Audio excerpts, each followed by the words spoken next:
అన్న ఆశతోనే పేర్ని నాని అడ్డగోలుగా మాట్లాడుతున్నారని గన్నవరం ఎమ్మెల్యే యార్లగడ్డ వెంకట్రావు మండిపడ్డారు.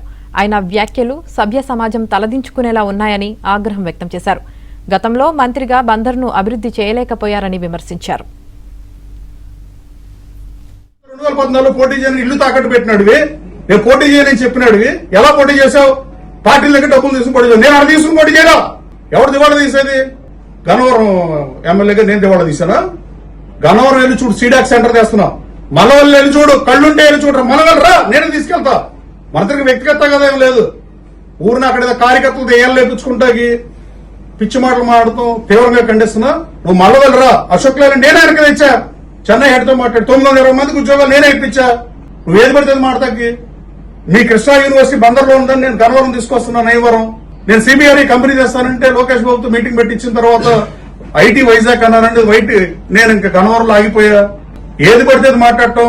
ఇప్పుడు అంతకుముందు కూడా అంతే, పద్దా గన్నవరం రావటం, అభ్యర్థి ఇళ్లే వీళ్ళు సెల్ఫ్ డిక్లేర్డ్ వాళ్ళు. జగన్మోహన్ రెడ్డి నిన్ను సర్వనాశనం చేసిన వాళ్ళు వీళ్ళిద్దరు. నువ్వు ఆమె ఇంటలెక్చువల్ స్మార్ట్, స్ట్రీట్ స్మార్ట్ అనుకునే నువ్వు తగిన మూల్యం చెల్లించావు అనుకుంటున్నావు.